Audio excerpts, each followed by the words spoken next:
When Sarah first mentioned the party, I didn't think much of it. We'd been married long enough for me to know her routine. A night out with Tara and her crew, drinks, maybe dancing, nothing too wild. At least, that's what I used to think. But something about this party felt different. Maybe it was the way she brought it up in conversation, or the fact that Tara had a reputation for throwing wild parties.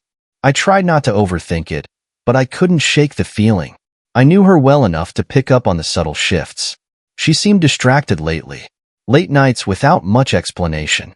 We'd had fights about it before, but this time it wasn't just frustration or jealousy on my part. This time it felt like something was slipping, something important. The night before the party, I told her how I felt. "I don't think you should go," I said, trying to keep my voice steady. "I don't want to say that I don't trust you, Sarah, but I do. Lately, though, it seems like we're not on the same page." I didn't expect her to react the way she did. "You're being paranoid again." She snapped her eyes, narrowing them. "It's just a party. Tara's throwing it, not some stranger. Why do you always do this? Always that?" The word hit me harder than I expected. She made it sound like I was constantly watching her, suffocating her with doubt. That wasn't the case, though. I had given her space and let her live her life, trusting that our bond was strong enough to withstand whatever temptations came her way. Lately, though, she'd been distant emotionally, and we were still living under the same roof, but it felt like she was slipping away.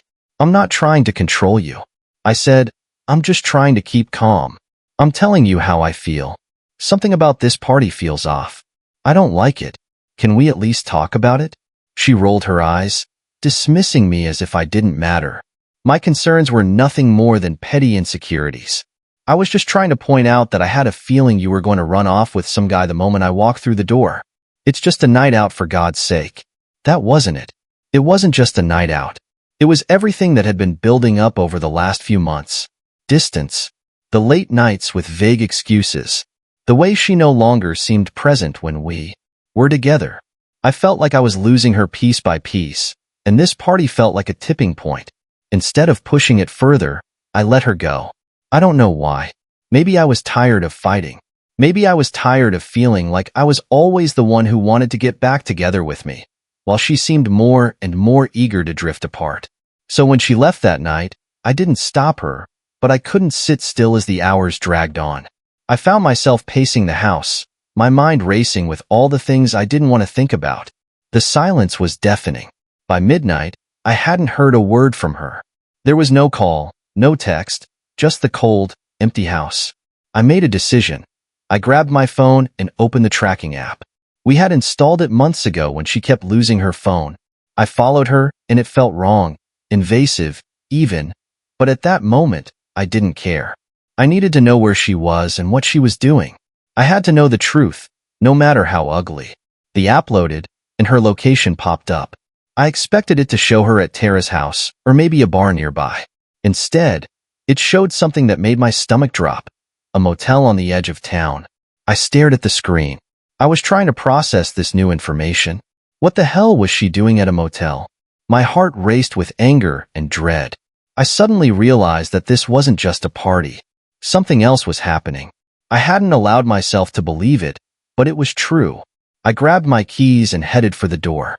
The drive to the motel felt like it was probably only 20 minutes, but it felt like hours.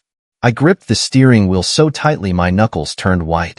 I could feel the blood rushing in my ears and my heart pounding harder with every mile. I kept checking my phone, watching the blinking that marked Sarah's location. Still at the motel, still there. I didn't move. I wanted to turn back and pretend I hadn't seen it. Part of me hoped it was a mistake.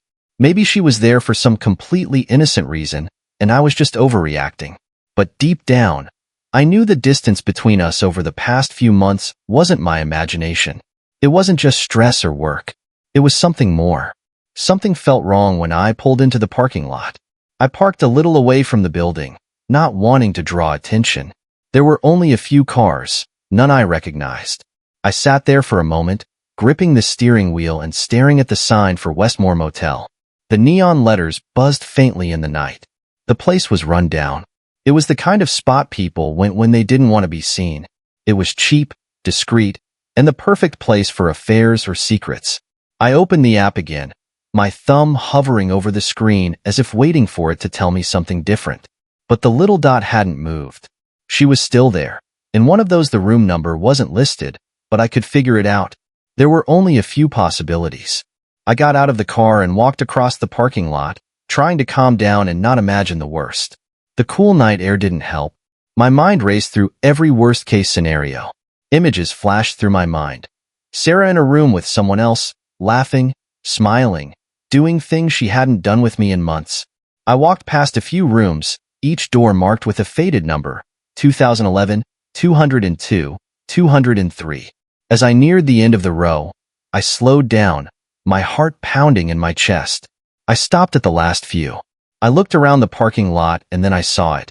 Her car parked at the far end, tucked away as if she didn't want anyone to see. That was all the confirmation I needed. I stood there for a moment, staring at her car, and then it hit me. There was no more pretending, no more excuses. She was here. I was in a motel, and there was no good reason for it. Our trust had been shattered, replaced by something I didn't want to acknowledge. I walked up to the door of the room closest to her car. My fists were clenched at my sides. Room 214. The blinds were closed. The faint glow of a lamp spilling out from the edges. I hesitated. I took a deep breath. Did I really want to know what was behind that door? I had to. I raised my hand to knock, but stopped just inches from the door. Instead, I pressed my ear against it. At first, there was nothing but silence.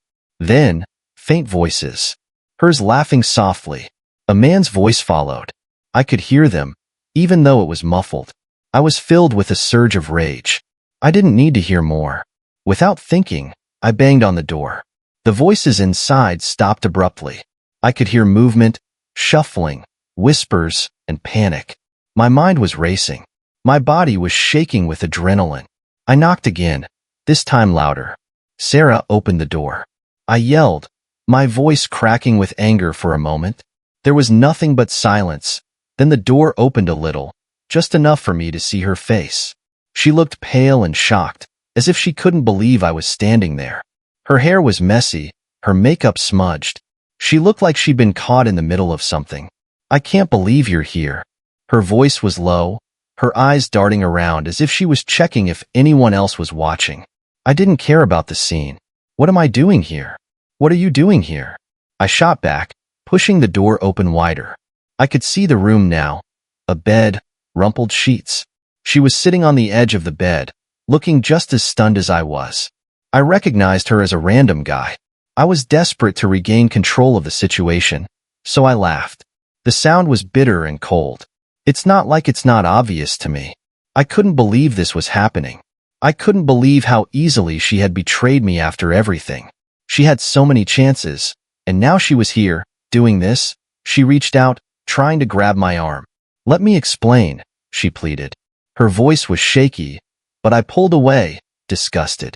Explain, I said. What, Sarah? You're here in a motel with him. I said, my voice hard, each word laced with the weight of her betrayal. She opened her mouth, but no words came out for the first time. I couldn't lie my way out of it. That's when I knew it was over. There was nothing left to salvage. Everything between us was shattered. I'd held on to it all, and it was all gone. Sarah's hand dropped to her side. Her face shifted from shock to something colder. She looked defensive, like she was already calculating her next move. The man inside hadn't bothered to come out. He was still sitting there, probably hoping I'd just leave. He was too cowardly to face the damage he'd helped cause. That's not how it is, Sarah said, her voice steadier now. She seemed to be trying to take back control of the situation, but it was too late. I had already seen enough. Enough. Let me explain. Okay, let's go somewhere and talk. I shook my head, feeling disbelief and anger. What is there to talk about? Sarah, you're standing in front of a motel room with another man. I've been worried sick, thinking something was wrong with us, and here you are, proving me right. She glanced back at the door, her eyes flicking toward the guy inside, then back to me. She was clearly panicking. I could see it. I was trying to think of how to spin this and make it seem like less than what it was. It's not what you think. Things haven't been right between us for a while, and I didn't know how to deal. I came here to clear my head, To clear your head. Is that what you call this? I interrupted, my voice rising. I don't need to hear your excuses, Sarah. You're caught. Don't insult me by pretending this is anything but what it is. She took a step toward me, her expression softening. She thought she could still fix this, manipulate the situation. I'm sorry. I messed up. I know I messed up. But let's go somewhere and talk about this. We can figure it out. In my head, it felt hollow and meaningless. How was there anything left to figure out when the person I thought I knew had been lying to my face for months? I backed up, putting more distance between us. Sarah, you don't get it. I'm done. There's nothing left to figure out. You made your choice the moment you stepped into that room. You didn't care about us then, and you don't care now. She opened her mouth to say something, but I didn't give her the chance. Was it worth it? I asked, my voice to be lower now. It wasn't anger, just exhaustion. I'd been carrying the weight of our crumbling relationship for months. Was it worth blowing up everything we had because I'm done fighting for someone who already walked away? For a moment, she didn't say anything. Her eyes dropped to the ground, and her facade cracked just enough for me to see the guilt underneath. But the guilt wasn't for me. It was for herself. She was sorry. She got caught. And sorry this wasn't playing out the way she'd hoped. I didn't mean for this to happen. She whispered, her voice breaking just a little. I didn't think it would get this far. I stared at her, incredulous. Sarah, you've been lying to me for months. You've been disappearing, making excuses. I've been sitting at home like an idiot, thinking it was my fault. And now you're telling me you didn't mean for it to get this far. That's all you have to say? I'll end it with him. I swear. I'll make it right. I laughed, but it wasn't a happy laugh. It was the laugh of someone who had finally reached the breaking point and realized how far things had gone. End it with him. It was already over. Sarah, the moment you decided to lie and choose someone else over us, it was done. You don't get to make it right now. The tears started, then, real or fake, I couldn't tell anymore. She stood there wiping at her eyes, trying to look. She seemed remorseful, but it didn't matter. The damage was done, and no amount of tears would change that. I felt nothing but cold, hollow resignation. You need to leave, I said quietly, my anger replaced by exhaustion. Go back inside, do whatever you want, but don't come home. We're done. I turned and walked away, each step feeling heavier but more certain than the last. I didn't look back. I didn't want to see the regret on her face. I didn't want to hear any more of her lies or apologies. As I got into my car, I realized the weight of it all. It was over years of marriage and love and trust gone in a single night. Yet, as I drove away from that motel, I felt something I hadn't expected, relief. It was like I had been carrying this unbearable weight for months, trying to fix something that was already broken. Now, at least the truth was out, and the fight was finally over. I drove away from the motel, feeling the weight of the night settle in. I gripped the steering wheel hard, knuckles white as the city lights blurred past. The adrenaline was starting to wear off, and I was moving behind a numbness that seeped into my bones. I didn't feel angry anymore. I didn't feel betrayed either. I just felt empty. It wasn't supposed to end like this, not with some half. I apologized to Sarah outside a seedy motel. I knew we couldn't work through this. I'd spent years believing that we could work through anything, but I was wrong.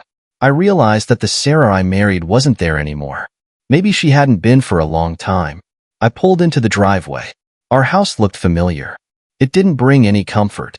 It looked the same, but it felt different. This wasn't home anymore.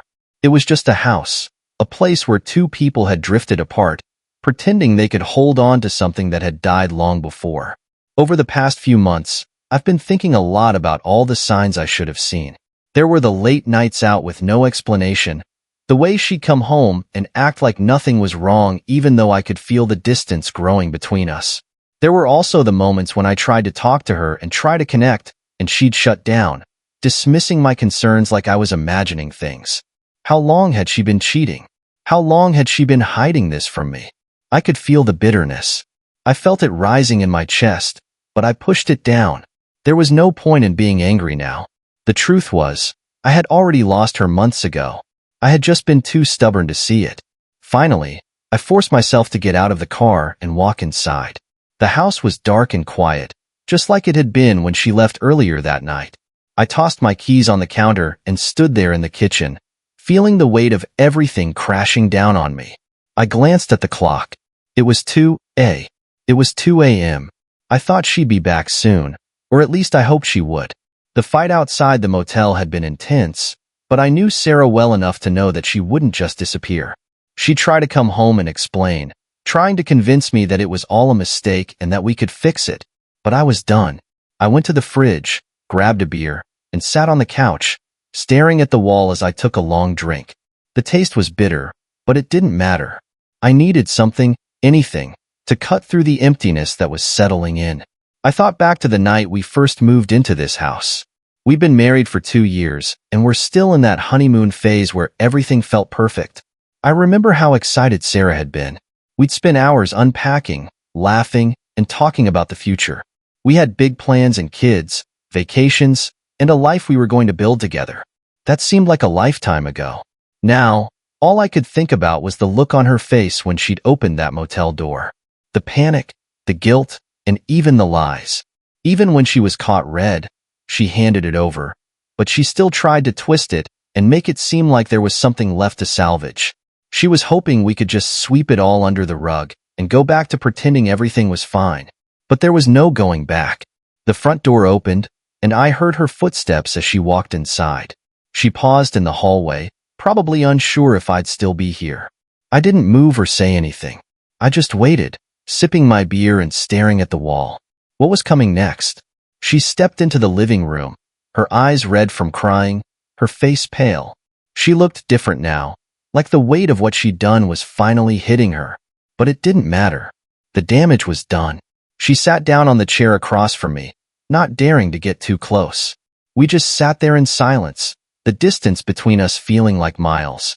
"Can we talk?" She finally whispered. Her voice was shaky. I didn't respond at first, not even looking.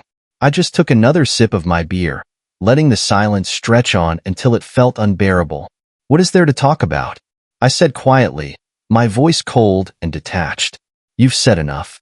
She looked down, wiping at her eyes. "It was a mistake," she said, her voice trembling. She hadn't thought straight. She was scared and didn't know how to fix things between them. She'd made a bad choice, but it wasn't what he thought. She finally looked at him, her eyes hard. "You cheated," he said. "You lied, and you're still lying. Just admit it. Stop pretending this is something it's not." She flinched at his words, her eyes welling with fresh tears. "I'm not lying," she said. "I know it looks bad, but it was just a one-time thing. I was confused and didn't know how to tell you. I didn't know how to handle everything." I stared at her, feeling angry again. But it wasn't the intense kind of anger. It was more like a cold, settled anger, the kind that makes you realize you're done. "It's over, Sarah," I said quietly, setting down my beer. "There's no fixing this. You made your choice, and now you have to live with it." She shook her head, her voice rising in desperation. "Please don't say that you love me.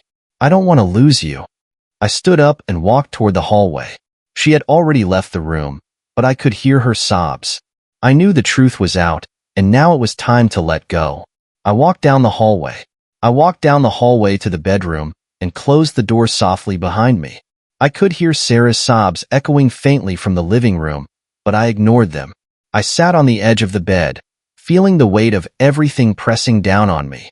It was a strange feeling, not the explosive anger or heartbreak I had expected, but a kind of finality. I knew this was it. It felt colder than usual, like it wasn't mine anymore. My eyes scanned the familiar space, the pictures on the walls, the small details of a life we had built together. There were photos from vacations, the wedding day, smiles, moments that at one time felt perfect, but none of it seemed real. It was like looking at someone else's life, someone else's memories. It was someone else's life, someone else's memories. I stared at a picture of us on our honeymoon, on a beach somewhere far away, where we'd laughed like nothing in the world could touch us. How did it all fall apart so fast? Or maybe it hadn't been fast. Maybe it had been crumbling for a long time, and I just hadn't noticed until it was too late. Maybe Sarah's betrayal was just the final straw. We'd been building this together, brick by brick. A soft knock on the door broke through my thoughts. I didn't answer, but Sarah pushed the door open anyway. Her face was tear-streaked and pale. She looked desperate to say one more thing to change my mind if we talk, she asked, standing in the doorway. She seemed hesitant, as if she knew there was nothing left to say. I looked at her for a moment, the woman I had once loved, the woman I had built a life with. She looked like a stranger, someone who had made choices I couldn't understand, someone who she took everything we had and threw it away for a moment of selfishness. What is there to talk about? Sarah, I said. My voice was flat. You think more words are going to change anything? She seemed to be trying to hold herself together. She said, I know I ruined things. Her voice was trembling, but she added, I don't want to lose you. I'll do anything to fix this. I'll end it with him. I'll end it. I interrupted, my voice sharper than I intended. I said, there's nothing left to end. Sarah, I said, I don't care about him. I don't care about. Your excuses don't matter. The moment you chose to walk into that motel room, you ended us. Her face crumpled at my words, fresh tears spilling down her cheeks. I love you, she whispered, her voice breaking. I know I made a terrible mistake, but I still love you. We can fix this. I know we can. I shook my head slowly, feeling sad. In my chest, a coldness mixed with your love for me. I repeated, you sure about this? It doesn't feel like love. It feels like guilt, and that's not enough to fix what you broke. She collapsed onto the bed, burying her face in her hands, sobs growing louder. I couldn't comfort her. I reached for her, like I used to, because I didn't trust her anymore. Not after this. Not after what she'd done. I stood up, the decision already made. I'm leaving, Sarah, I said, my voice steady. I can't stay here and pretend we can fix this. We're done. She looked up at me, panic flashing in her eyes. What do you mean you're leaving? Where will you go? I didn't have an answer. I hadn't thought that far ahead. All I knew was that I couldn't stay in this house in this life. We built it on a foundation of lies. I needed to be anywhere but here. I don't know yet, I admitted, but I'll figure it out. I just know I can't stay. She stood up and reached for me, her voice desperate. Please don't go. Don't just walk out like this. We can go to therapy. We can work through this. I'll do whatever it takes. I stepped back out of her reach and shook my head. No, this isn't something we can fix with therapy. Sarah, you crossed a line, and there's no coming back. You made your choice, and now I'm making mine. The silence between us was heavy and unbearable for a moment. I almost regretted it and wished I could go back to the days when things were simple and we were happy. But those days were gone, and pretending otherwise would only drag us both down further. I grabbed a duffel bag from the closet and threw in a few essentials, clothes, my laptop, and whatever I thought I might need for a few days away. Sarah watched her face crumple with every item I packed. It was like each piece of clothing was a symbol of what I was taking with me, the final pieces of the life we had. We shared a moment when I zipped up the bag and slung it over my shoulder. She stepped in front of me, blocking the door. You can't just leave, she said, her voice trembling. I love you.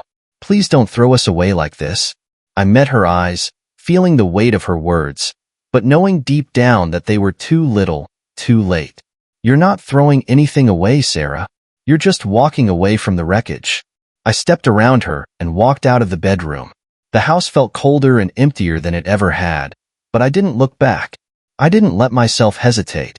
The front door clicked shut behind me, and for the first time in a long time, I felt something like freedom the moment.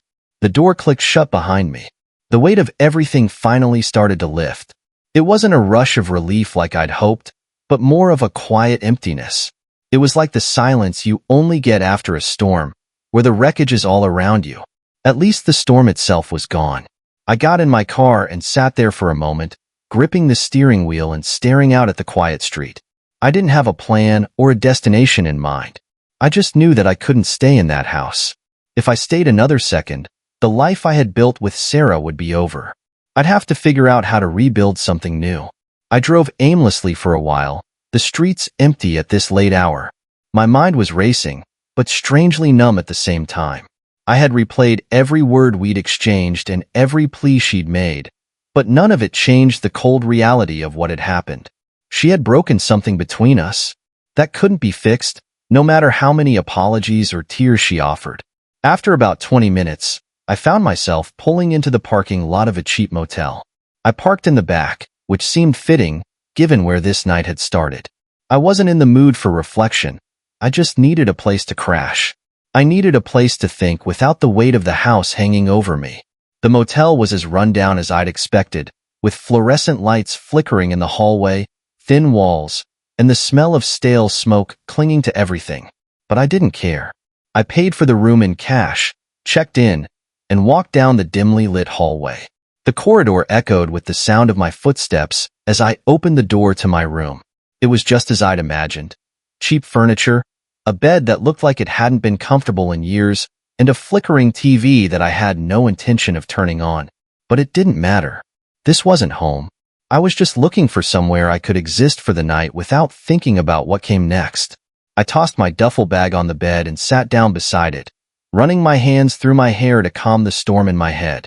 It was strange. This was the first time in years that I was truly alone. No Sarah. I was pretending that we were okay. Just me sitting in a motel room trying to process how my life had unraveled in a single night. I pulled out my phone and stared at it, unsure who to call. My best friend was probably asleep, and I wasn't sure I was ready to explain everything just yet. I scrolled through I looked at my phone for a moment, thinking about who to call, but then I put it back down.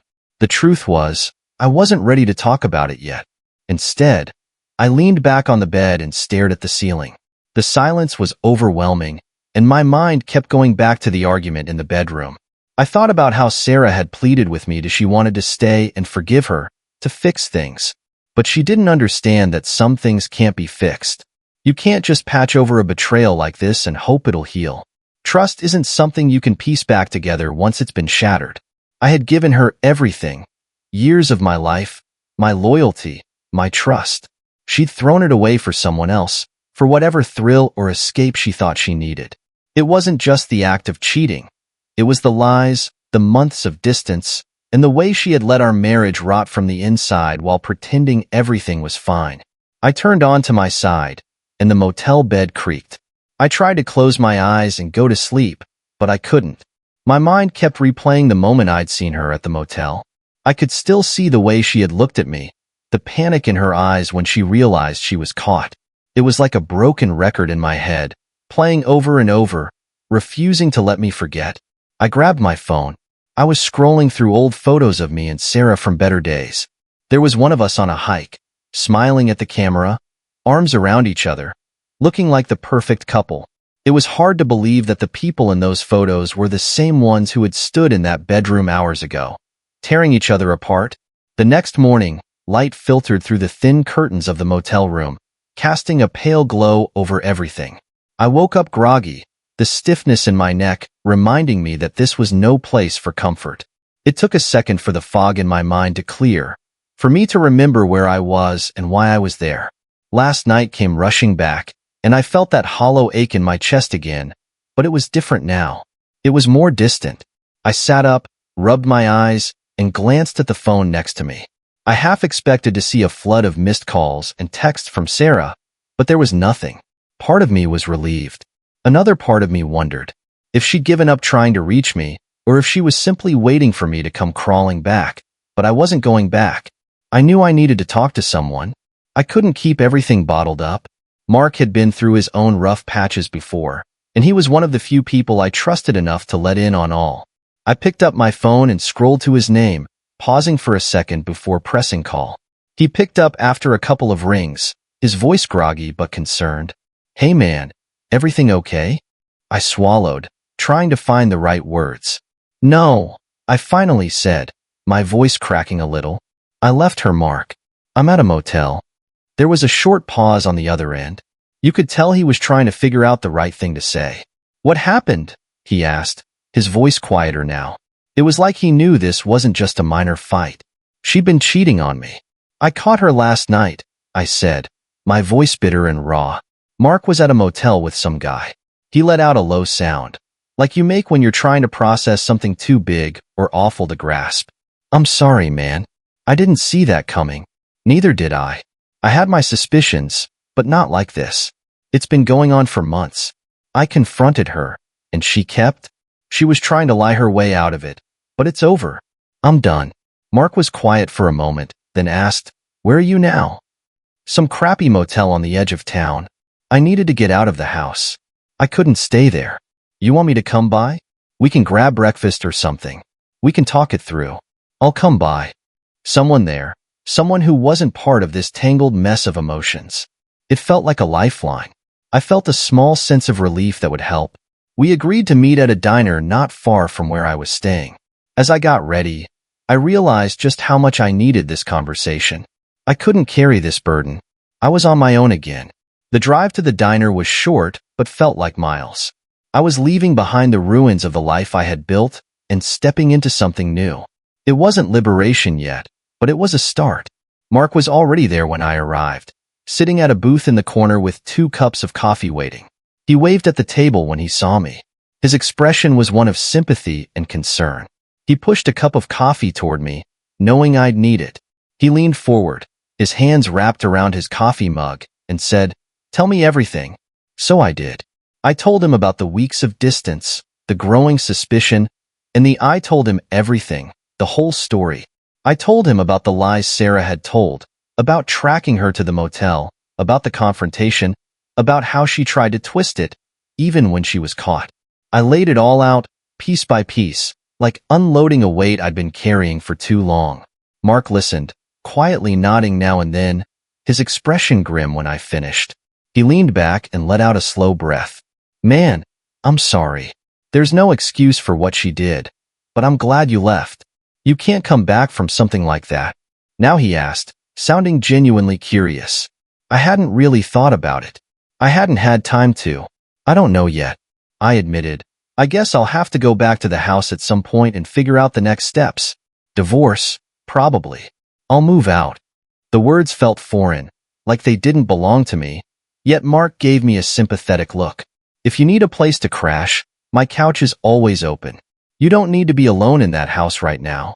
The offer was tempting, and I knew he meant it, but something in me wanted to face it head on. I needed to go back to see the life I had left behind, if only to make sense of it all. "Thanks," I said, managing a small smile. I smiled. "I might take you up on that, but I think I need to go back." "Not yet, though." We spent the next hour talking about Sarah and also about everything else in life, like work and the small things that felt normal in a world that suddenly didn't. It was comforting to know that even when your life falls apart, some things. Mark had a way of making things seem simpler, reminding me that this wasn't the end. It was just a really painful chapter. As we finished breakfast and stepped out into the cool morning air, I realized something. I wasn't as alone as I thought. I had friends, and I had a life outside of the mess with Sarah. For the first time since last night, I felt a glimmer of hope. It wasn't the naive hope that things would go back to the way they were, but the hope that I could rebuild. Maybe, just maybe, I could find myself again in the wreckage. "You'll get through this," Mark said, clapping me on the shoulder as we said goodbye. You're stronger than you think," I said, watching him drive away into the morning sun. As I got back in my car, I realized that he was right. I didn't feel strong, and I didn't feel like I had any control over my life. But I had made the first step, and sometimes that's all you can do. I sat in my car outside the diner for a moment, watching the sunlight brighten the world around me. It felt like the first time I'd really seen daylight in months, even though it had only been hours since I'd walked out of that house. It was a strange sensation, being on the edge of something new with no clear idea of what the next step would be to. At least I was moving forward. That was enough for now. I knew I couldn't stay in limbo forever. There was still the house to deal with. There was still Sarah. Instead of feeling overwhelmed by all the decisions ahead, I felt a sliver of calm. I didn't have all the answers, but for the first time, I wasn't looking back. I wasn't dwelling on what I could have done differently or how things got to this point. What was done was done. I decided to head back to the house, not because I wanted to see her, but because I needed to start taking back control of my life. I needed to face the mess and confront it. Whatever was left, I wasn't the same person who had left the night before. That guy had walked out with a heart full of rage and betrayal. I was still hoping there was a chance for things to change, but now I was just ready to move on. The drive back felt faster than usual, like my mind had shifted into some higher gear. I was focused on what I needed to do. As I drove up to the house, it felt like it had been a long time since I'd been there. It was like a place where two people had lived, but only one had cared about staying. When I pulled into the driveway, I saw Sarah's car was still parked out front. I'd hoped she'd have left by now, but I knew better. She wasn't the type to just disappear. She'd stay and try to work things out, but she didn't understand there was nothing to fix. I got out of the car and felt the weight of what was about to happen. I took a deep breath and walked up to the front door. The air in the house was thick with tension from the night before. Sarah was sitting at the kitchen table staring at her phone, but she looked up when I walked in. Her eyes were swollen, and her face was pale. "You came back," she said quietly, her voice hopeful but fragile. I didn't respond right away. I stood there, looking at her, trying to reconcile the woman in front of me with the woman I had loved for years. But too much had happened. "I didn't come back for us," I said, finally, my voice steady but cold. "I came back to get things in order." She looked down, her hands trembling slightly. "I know you're angry. I messed up, but we can still work this out." I interrupted her, cutting her off before she could spin any more fan-FES. "We can't work this out. Sarah, last night wasn't just a mistake. It was the truth coming out. You've been lying to me for months, and whatever we had is gone. I can't forgive that." She blinked, the reality of my words sinking in. Her mouth opened, as if she was about to say something, but she closed it again, as if she realized there was nothing left to argue. I could see the pain in her eyes, but I didn't feel sorry for her. She had made her choices, so what now? She asked, her voice barely above a whisper. I sat down across from her. We ended the meeting on a calm note. "I'll get a lawyer and we'll split the house. I'll take care of the finances and everything. I'll move out as soon as I can find a place we don't need to drag this out." She looked down again. Nodding slowly, she said, "I guess I knew this was coming." She said it quietly, but I didn't think it would happen like this. Neither did I. I'd known for a while that something was wrong with KN, but I just hadn't wanted to believe it. We talked about the logistics for the next hour. It was clinical and almost businesslike. We discussed who would keep the house, how we would divide the money, and what steps we would need to take to finalize the divorce. Sarah tried to be civil, but I could see the cracks in her composure. I tried to be civil, but I could see the cracks in her composure. Every once in a while, she'd glance up at me, her eyes filled with guilt. It seemed like she wanted to say something that would fix everything, but she never did. There was nothing left to say when we were done. I stood up, ready to leave. I'd packed what I needed. The night before, I didn't want to stay in this house a moment longer than I had to. I grabbed my bag. Sarah stood up. Her eyes were wet with tears again. "I'm sorry," she said softly. "I never meant to hurt you." I looked at her, feeling a strange sense of detachment. The words were meaningless now. They didn't matter. "Change anything," I said quietly. "But final," I added. "It's too late for that." Something important I hadn't thought about in a while. For the first time, I wasn't dwelling on what I could have done differently or how I could have saved our marriage. I was thinking about what came next and how I would rebuild the future. It was uncertain, but for the first time in a long time, it didn't scare me. It felt like I was finally free. The house, the memories, the lies, they were all behind me now. All I had to do was keep driving and keep moving forward. That's exactly what I did. I deleted the photo, then another, and another.